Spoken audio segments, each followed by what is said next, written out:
realiai yra išduota visa tauta. Tauta per rinkimus ir balsavo už kitus politikus, kurie sakė, kad mes vykdysim kitą užsienio politiką, kitą strategiją, mes nevykdysim tai, ką darė konservatoriai. Bet žiūrėkit, metai laiko jau apsisuko, užsienio politikoje mes sėdim toj pačioj vietoj. Nu, kas pasikeitė užsienio politikoje? Nieko. Absoliučiai nieko.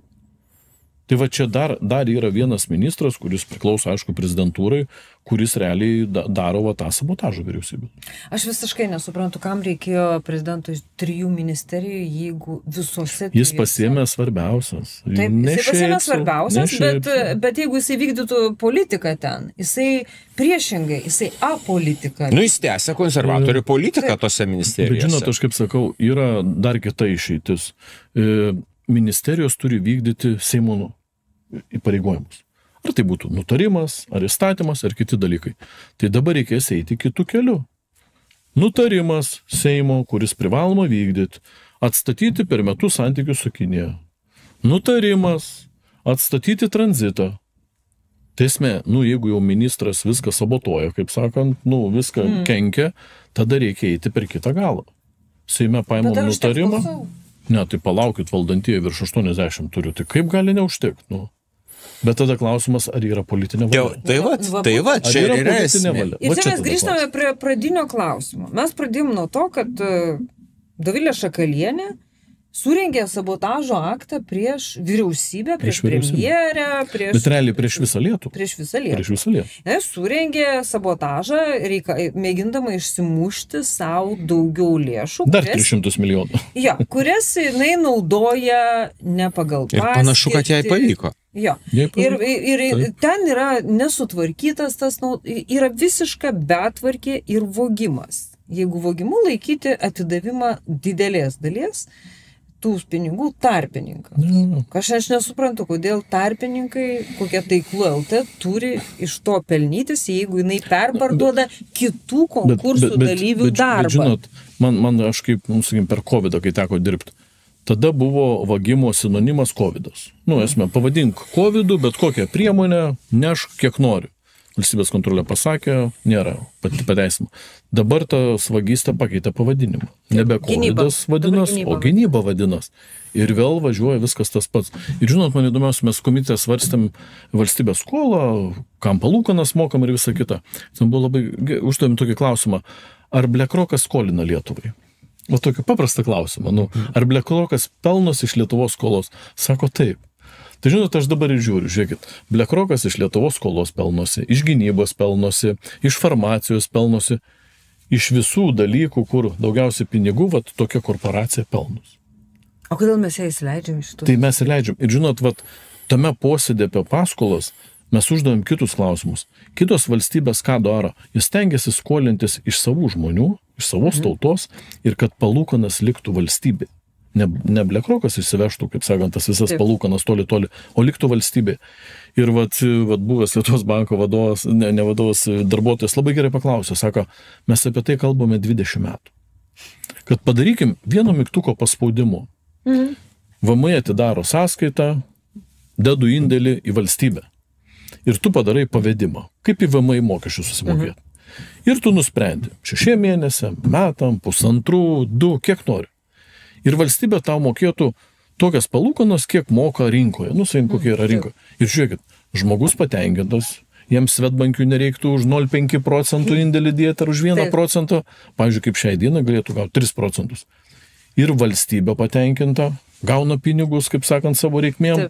Ir visos palūkanos lieka Lietuvoje. Tai vadina žmogus gavęs palūkanas, eisi parduotuvę, pirks, kažką darys. Ir dabar kas gaunas? Kol paskolos aptarnavimas nebuvo labai didelis, ten 200 milijonų, 300 milijonų, atrodo, ką darysi, biški ten, vertybiniai popieriai, dar kažkas važiuoja.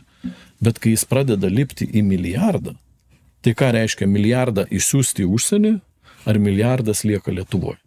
Tai milijardas liekantis Lietuvoje mokesčių pavidalu 300 milijonų iš karto. Ir finansų ministerija užduodam klausimą, tai kada tai darysit? Jo planuojam, galvojam, bet sakom, žiūrėkit, nuo sausio iš 2 pakopos žmonės įsiminės pinigus. Tai jau sausio 1 reikia turėti sistemą. O sistema paprasta kaip 5 kapaikos. Ne, tai čia absoliučiai. Atidarai kelias sąskaitas, nes, nežinau, Lietuvos banke galima atidaryti, mokesčių inspekcijų galima atidaryti. pasakai, va, tokios palūkanos, Pasirink terminą. va, nežinau, 5 sąskaitos, į vieną sąskaitą pravedė pusę metų, į kitą metą, kitą pusantrų ir visi pinigai lieka Lietuvoje. Bet tada BlackRockas negaus. Vėl blogai. Ne, ką tai neįs. Dabar, žiūrėkit, mes grįžtam į tą pačią pradžią. Šiaip jau aš pasitikrinau, jūs prieš kelias valandas partiją sveikinau, jūs esat Seimo finansų biudžeto komiteto pirmininko pavaduotojas. Jūs turėsit realiai kažkokios tai galios tuos dalykus įgyvendinti? Kaip pasakyti, aš jau pradėjau dirbti dar nebūdamas pavaduotojų, nes, kadangi aš buvau pirmininku, aš puikiai žinau, kaip viskas daroma ir kaip pasakyti, yra bėda, jėmi bėda ir tvarkai bėda. Esmė, kitaip niekas nesidaro. Kol kas šnekasi, kalbasi, negaliu sakyti, ar viceministras, ar patarėjas, ar kitas žmogus tikrai kalbasi, ieškom sprendimų, visą kitą. Bet kol kas nėra, kaip sakant, to galutinių sprendimų. Kad žinot, šiai problemai reikia įspręsti iš tokio sprendimo. Sprendžiam. Dabar gaunas taip, problemą žinom, kaip įspręsti žinom, bet to, kaip sakant, galutinio ministro ar premjero ar kito pasakymo, kad įsprendžiam tą problemą iki galo, to dar nėra.